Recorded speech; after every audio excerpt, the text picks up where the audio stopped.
Buenas tardes. A esta hora seguimos muy pendientes del fallecimiento de un niño de solo 1 año en Boiro por un posible caso de meningitis B. El pequeño ingresaba en la tarde de ayer en el Hospital Clínico de Santiago y moría a las pocas horas. El Sergas ha confirmado que el niño falleció a consecuencia de una sepsis bacteriana, pero por el momento no se puede confirmar que se trate de un caso de meningitis B. A la espera de los resultados, ya se ha activado el protocolo preventivo en el entorno de este niño en Boiro. Enseguida les damos todos los detalles. Aquí comienza Más que Contar.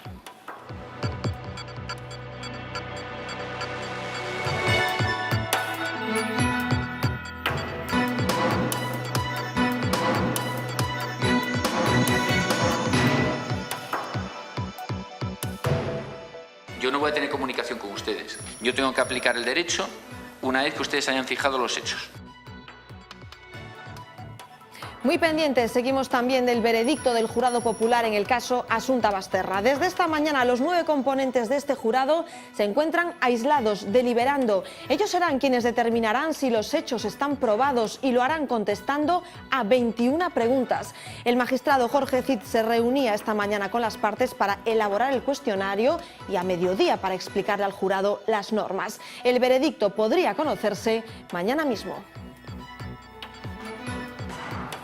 Enseguida nos vamos hasta Vigo, donde hace escasamente media hora se ha celebrado una concentración de repulsa por el último caso de violencia machista en Galicia, el quinto en lo que va de año. En el conjunto de España ya son 40 las mujeres fallecidas a manos de sus parejas o exparejas. Lucía Vidal, buenas tardes. ¿Qué tal, Gladys? Muy buenas tardes. La última víctima en nuestra comunidad, una mujer de 35 años, la misma edad que su agresor, su expareja, que se abalanzó contra ella en plena calle y la acuchilló sin piedad.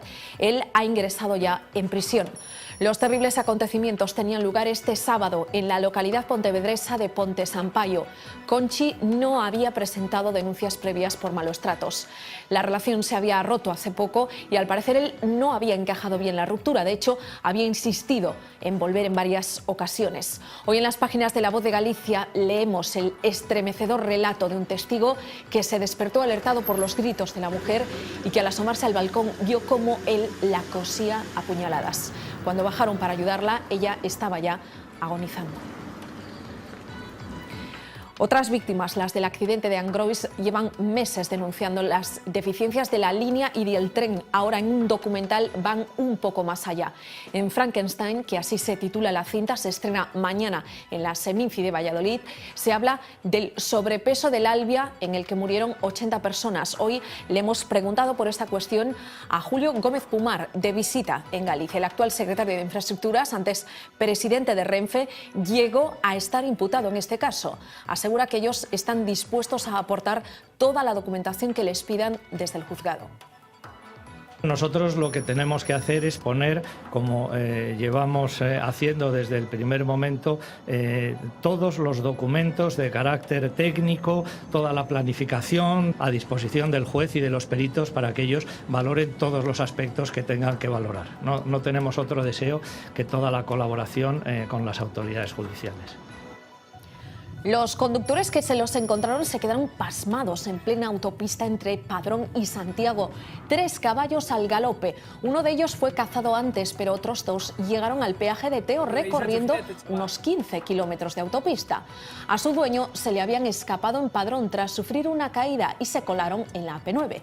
Finalmente, entre el propietario, 3 patrullas de la Guardia Civil y varios trabajadores de la autopista fueron capaces de capturarlos sin que se produjesen daños. A los caballos no les cobraron peaje, pero sí a su dueño y por los 2 coches con remolque que llevó a la zona.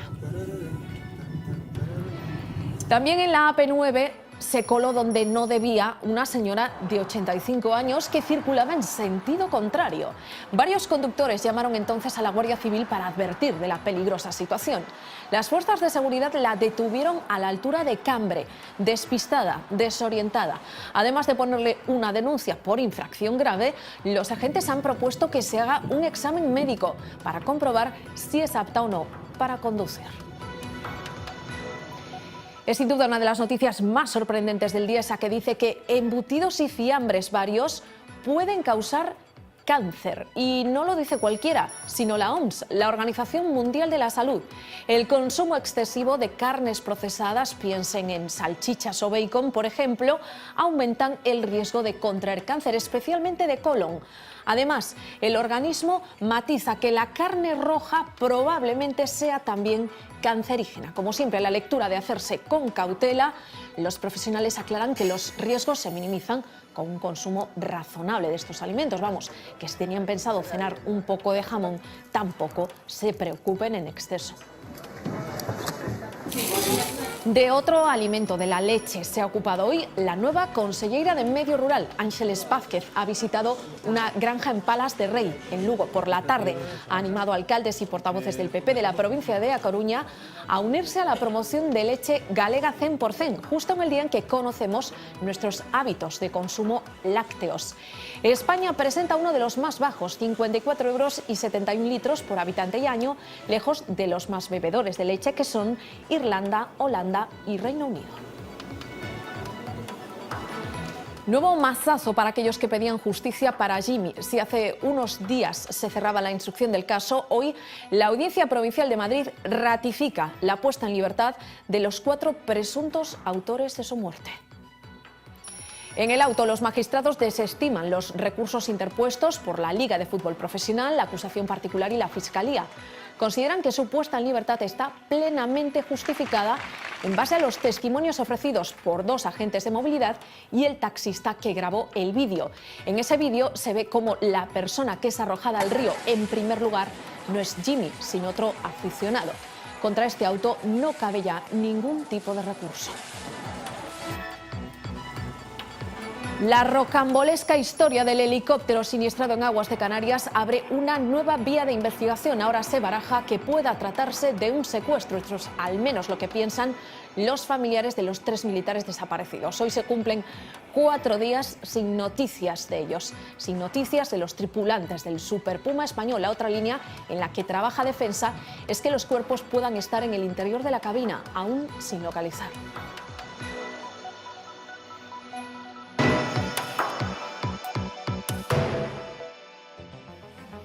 Tienen en sus manos el destino de Rosario Porto y de Alfonso Basterra. Un jurado popular formado por 5 hombres y 4 mujeres comenzaba hoy a deliberar una vez terminado el pasado viernes el juicio por la muerte de Asunta. Tienen que estar aislados en un hotel, no pueden ir a sus domicilios hasta que tengan un veredicto. Los padres de Asunta son los únicos 2 acusados por el asesinato de su hija. A Rosario y Alfonso se les veía pensativos. Han escuchado durante 4 horas cómo se discutía la redacción de las preguntas que responderá el jurado. Vamos al último trámite antes de la emisión del veredicto. Yo no voy a tener comunicación con ustedes. Yo tengo que aplicar el derecho una vez que ustedes hayan fijado los hechos. Nombrarán un portavoz que dirigirá las votaciones y deliberarán sobre 21 preguntas. Que hay que son, 21 cuestiones, pero que realmente después no van a ser tantas cuestiones, porque algunas están planteadas en forma alternativa. Lo que quiere decir es, por ejemplo, cuando pregunten si intoxicaron a Asunta con Orfidal durante meses, habrá otra pregunta solo para Basterra o solo para Porto. Cuando pregunten si el día del crimen la intoxicaron con más de 27 pastillas, los 2 o solo Rosario. Y si les preguntan si Rosario asfixió a Asunta, también podrían preguntarles si Alfonso asfixió a la niña. ¿Qué es la alevosía? Pues básicamente es que la víctima no tuvo posibilidad de defenderse.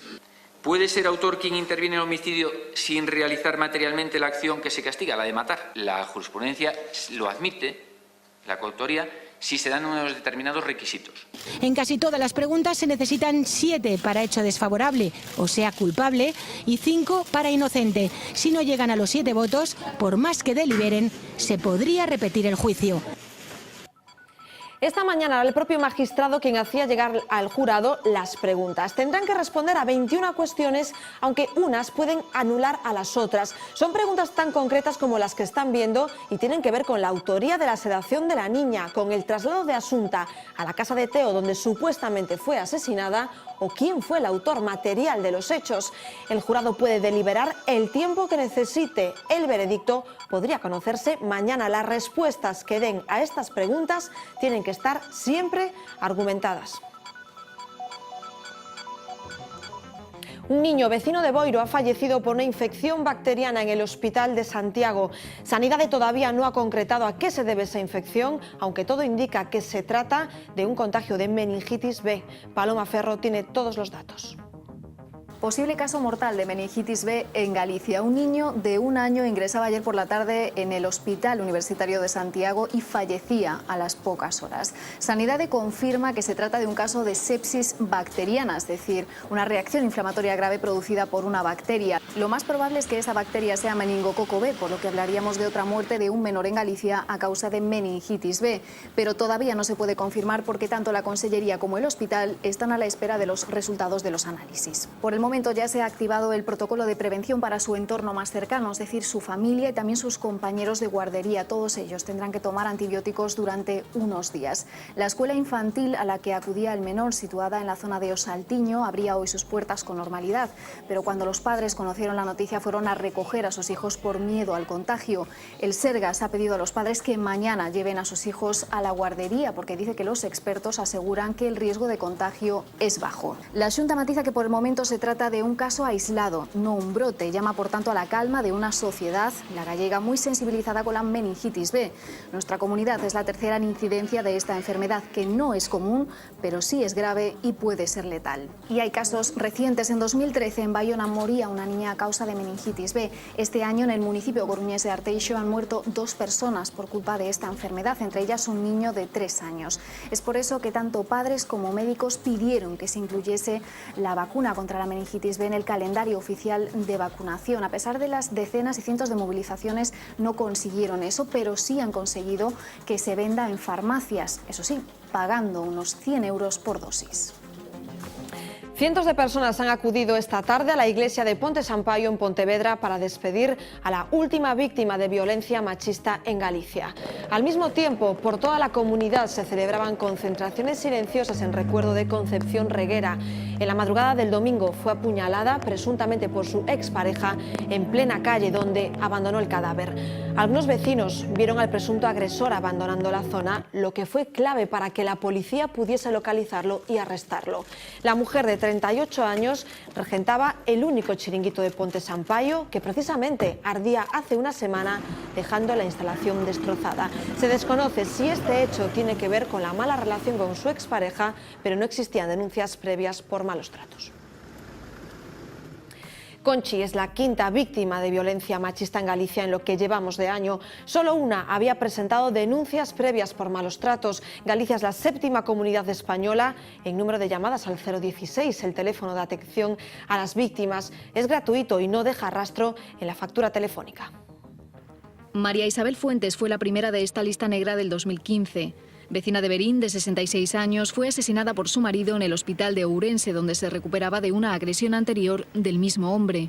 La mujer nunca lo había denunciado, pero la Guardia Civil y la policía habían abierto una investigación por posible violencia de género. Veían indicios suficientes para ello. No consideraron, sin embargo, que hubiese pruebas contundentes para pedir la orden de alejamiento que quizá le habría salvado la vida. Apenas 2 meses después del caso de María Isabel se encontraban los cuerpos sin vida de Beatriz Rodríguez y su novio Sergio Rodríguez en Arbo, en Pontevedra. Alguien les disparó con una escopeta de caza dentro de su coche. El sospechoso es el exnovio de ella, que habría cometido el crimen por celos. No había denuncias previas por malos tratos. El 7 de septiembre a las 8 de la tarde, un hombre se presentaba en la comisaría de Vigo confesando que había matado a su pareja. La víctima se llamaba Divina Méndez, tenía 46 años y era de nacionalidad brasileña. Tampoco había denuncias previas por malos tratos. Un mes después, Vigo era el escenario de otro caso de violencia machista.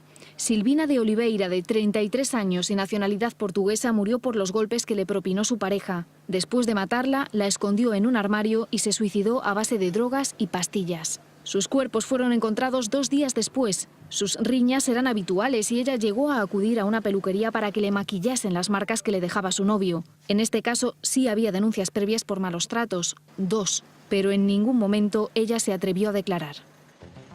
Hace unos días conocíamos una sentencia que marcaba un antes y un después en lo que a violencia contra los animales se refiere. Seguro que lo recuerdan.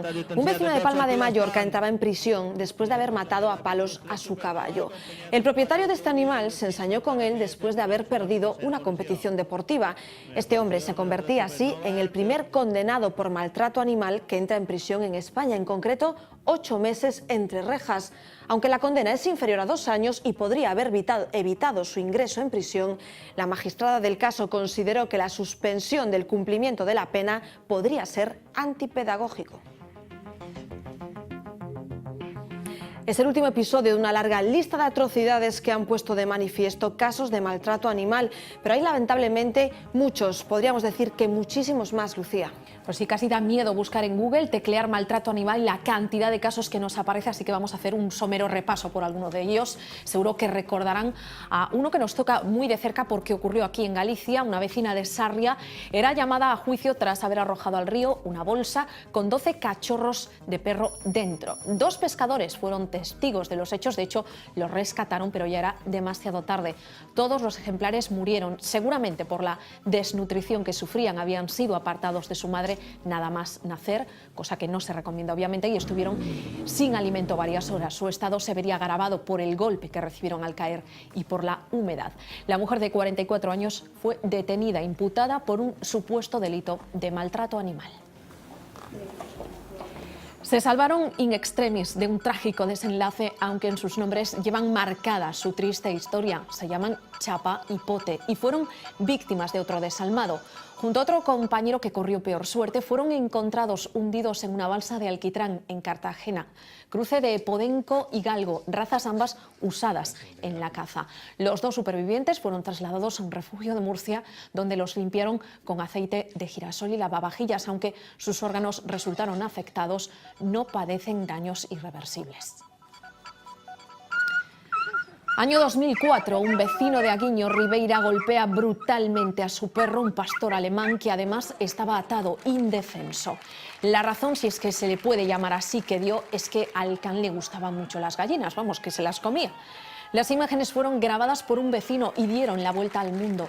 Lo curioso de este caso es que hubo quien se llegó a posicionar del lado del maltratador, llegando a increpar incluso a la persona que denunció los hechos que supusieron un antes y un después, porque la Xunta se puso manos a la obra para elaborar una normativa sobre protección de animales domésticos y salvajes en cautividad. Si hay una raza víctima por excelencia de maltrato en el mundo de los perros, esa es el galgo. Según datos del Seprona, en 2013 62 fueron abandonados, 1 ahorcado y 7 apaleados. Protectoras y asociaciones de animales aseguran que cada año más de 50.000 son desatendidos, resultan heridos por malos tratos o pierden la vida. Febrero es uno de los meses más negros porque ahí es cuando se cierra la temporada cinegética. España es el único país de la Unión Europea que aún permite la caza con galgos. No solo los perros son objeto de maltrato. Diciembre de 2014, estas imágenes también nos dejaron conmocionados.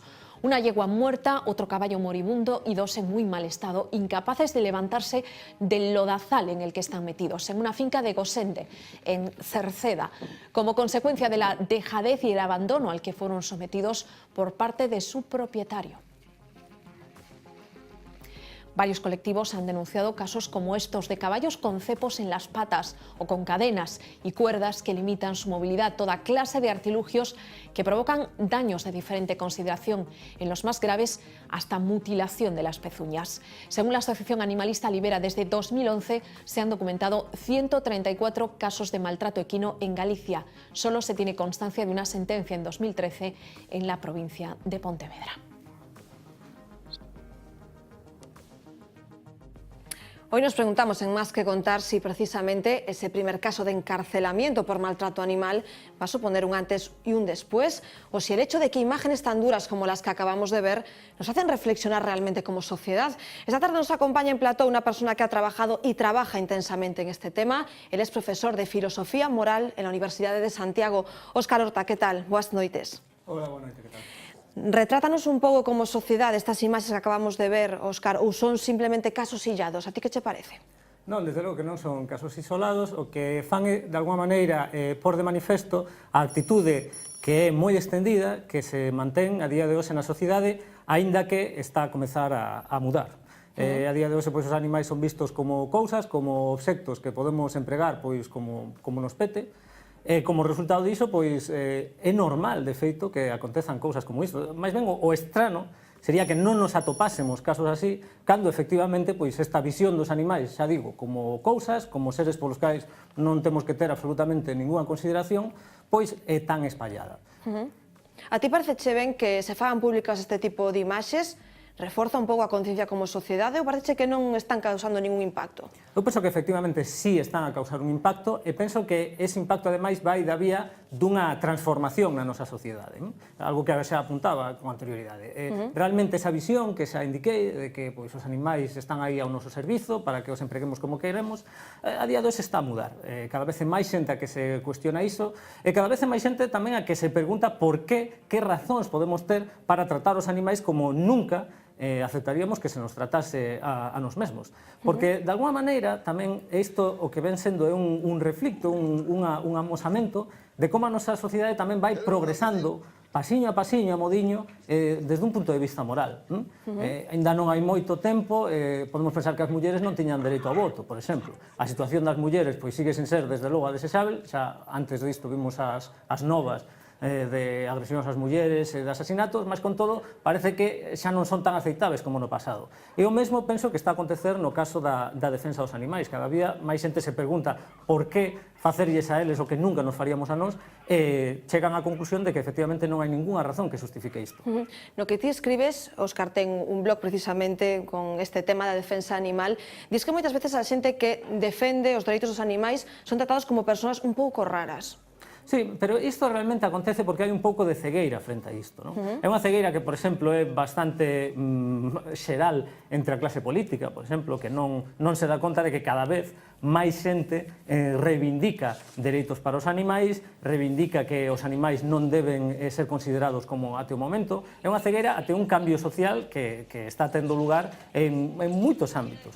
Por exemplo, no ámbito universitario, pois cada día en máis facultades de distintas universidades se comeza a asinar dereito animal, ética animal, en socioloxía tamén se trata isto. Ese é un dos ámbitos. Noutros ámbitos, por exemplo, no ámbito social, cada día son máis as mobilizacións en defensa dos animais.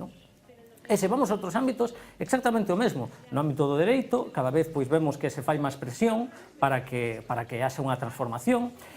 Mesmo no ámbito político existe un partido que nas últimas eleccións superou amplamente 1%. Fiesta Pacua. Efectivamente, o Partido Animalista, e isto amosa que efectivamente hai unha conciencia sobre o tema. E máis, haberá xente incluso concienciada que igual non votou a ese partido porque o descoñece ou que sexa. Isto que amosa é que efectivamente a nosa sociedade está a mudar. E ademais é unha tendencia moi alta.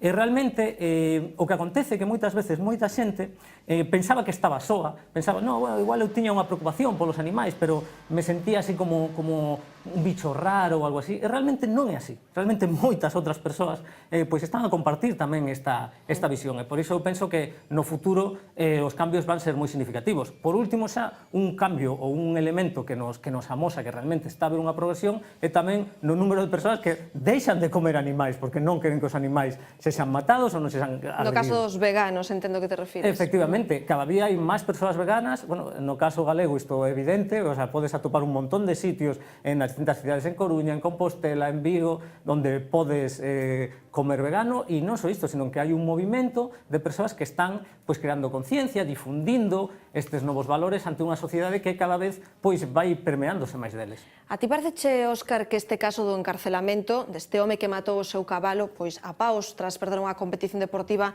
vai marcar un antes e un despois, que tamén a xustiza está dando un paso adiante porque este home non foi condenado aos 2 anos que se supón que son mínimos para entrar na cadea? Si ben, é que a circunstancia que se dá agora é que os casos, digamos, de agresións aos animais podían ser tratados pola vía penal ou pola vía administrativa. A vía administrativa xa non levaba condea de cárcere. E a condea de cárcere pola vía penal, pois, como era de até 1 ano e medio, pois non conlevaba a cárcere a non ser que houvese antecedentes por parte desa persoa nos últimos 5 anos. esta situación realmente para que mude significativamente o que require é que haxa un cambio a nivel legislativo. Entón, nese sentido, é onde, como digo, pois a clase política de alguma maneira o que debe facerse eco de este empuxe social que hai nesta dirección, non? Deixándose de lado que é unha cuestión de xustiza, porque a xustiza consiste en non facerlle aos demais o que non nos gustaría que nos fixesen a nós. E é moi fácil protestar contra as injustizas cando hai outros que se están a beneficiar a costa de causarnos un dano. Pero cando nós somos que nos estamos a beneficiar a costa de danar aos outros, é verdadeiramente onde se ve a nosa catadura moral. E iso é o que precisamente acontece no caso dos animais. Óscar, vamos a parar un segundinho porque le vamos a pedir consejo precisamente a una abogada animalista, ya nos escucha, se llama Sabina Sánchez. Sabina, ¿qué tal? Muy buenas tardes. Buenas noches.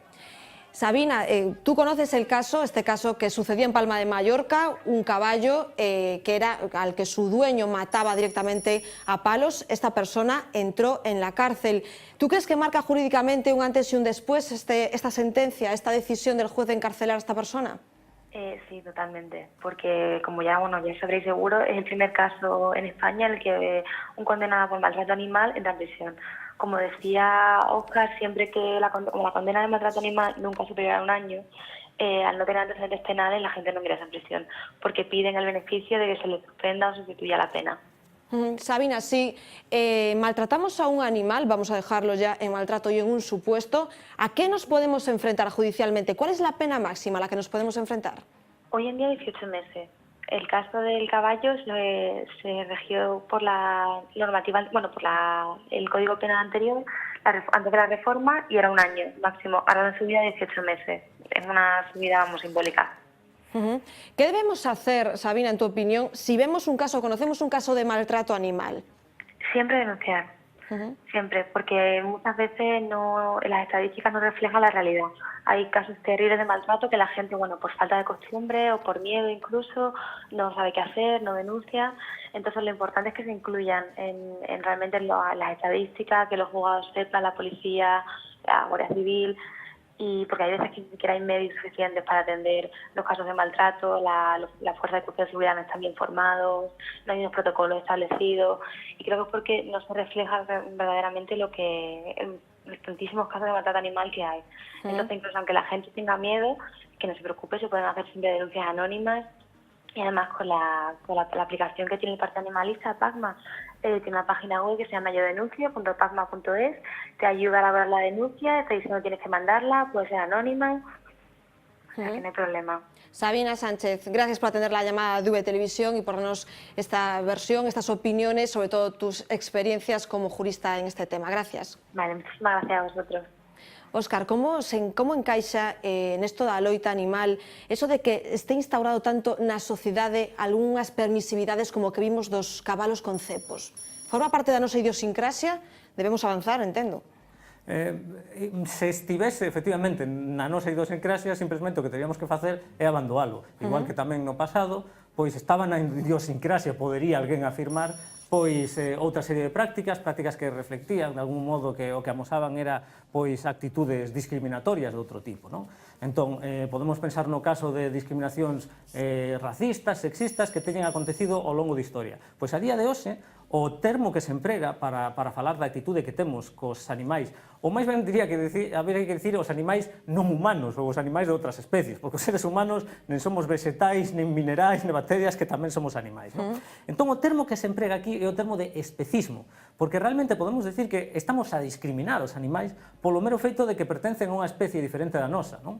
Ás veces se di, é que os seres humanos podemos pensar, temos unhas esa parte do intelecto, non? Que nos diferencia. Claro, pero se analizamos un pouco iso, vemos que é un argumento que se ven abaixo clarísimamente. Por qué? Porque moitos seres humanos claramente non teñen estas capacidades cognitivas. E obviamente vamos a estar en contra da súa discriminación. De feito, calquera de nós podemos en algún momento ter un accidente, sufrir algún dano cerebral e teríamos unhas capacidades cognitivas como teñen moitos seres humanos claramente inferiores ás de moitos animais. Entón, isto nos amosa que non podemos discriminar a alguén por isto. Óscar, nos impactan máis os casos que teñen que ver coas nosas mascotas, que é co que se fala a veces da explotación de animais de granxa para alimentación? Claro, iso tamén o que amosa é que non só estamos a ter esa actitude que poderíamos chamar discriminatoria cos demais animais, sino que tamén dentro dos animais pois moitas veces temos actitudes totalmente inconsistentes. Por qué? Porque un porco, por exemplo, pode sufrir e pode disfrutar igual que un can. Ou igual pode sufrir unha galiña. Son animais ao mesmo nivel, entendemos. Efectivamente, teñen unhas capacidades de sofrer que son equivalentes. Entón, por que nos preocupamos duns e non doutros? Tendo en conta, ademais, que realmente onde teñen lugar verdadeiramente as grandes maneiras de danar os animais e de causarlles pois terríveis dores e sofrementos psicolóxicos tamén, e no caso da súa cría e da súa captura para a alimentación. Quen visite unha granxa industrial, que son as granxas que hai a día de hoxe, porque non habría outro xeito de satisfacer a demanda de produtos animais, pois pode ver que aquilo realmente é un inferno en vida. E quen visite un matadouro, bueno, de feito hai algunhas webs, que, por exemplo, hai unha que é mataderos.info, onde amosa esta imaxes captadas de matadouros, onde se ve un enorme porcentaxe de animais que son fervidos vivos, mesmo despelexados vivos, esta realidade cotiá dos animais. Entón, realmente, o que temos que facer é un chamado á sociedade a reflexionar sobre estas cousas, cada vez máis xente o está a facer. Nos aquí, bueno, un grupo de persoas que estamos a traballar nesto, temos unha web que se chama ética-animal.org, onde estamos a difundir información sobre isto, e de alguma maneira é o que facemos un chamado, a informarse máis, e a partir de entón poderemos tomar decisións axeitadas sobre cal debe ser a nosa actitude cara aos animais. Falábamos antes do impacto das imaxes, imos a ver unha, se che parece, Óscar, porque foi un caso que seguro que todos os que nos ven están recordando, como se lanzou un can por encima dunha valla protectora nunha protectora pontevedresa que aparte foi un vídeo que vimos en todo o mundo. Este can chamase Krugui, como ven, os seus primeiros donos pois lanzaron a este pequeno can dentro da protectora por encima da valla. A verdade é que a difusión deste vídeo supuxo que centos de persoas, decenas en todo o mundo incluso, chamaran a esta protectora para facerse cargo de Krugui. Óscar, era o que falábamos. Eu entendo que as redes, sobre todo internet, están facendo chegar estes casos, esta forma de denuncia para que, digamos, hasta aquí rematou estos casos de maltratos, non? Claro, o que pasa é que, de novo, o que temos é que saber ver un pouco máis alá, porque realmente estes, como digo, non son casos illados, casos que acontezan, digamos, puntualmente, senón que isto está sucedendo. Está máis no noso entorno, do que pensamos. Simplemente o que acontece é que en determinados casos, pois, temos a ocasión, a oportunidade de ver as imaxes. En moitos outros, na inmensa maioría, non as vemos, pero non por iso deixan de suceder. Aí estaba o que decía Sabina da denuncia. Óscar, moitísimas gracias por acompañarnos esta noite, por traer aquí o teu coñecemento e o teu traballo. Óscar é profesor de Filosofía Moral na Universidade de Santiago. De cá logo, Óscar. Moitas grazas, de cá logo. Nos seguimos nuns minutos porque aínda nos queda moita actualidade que repasar.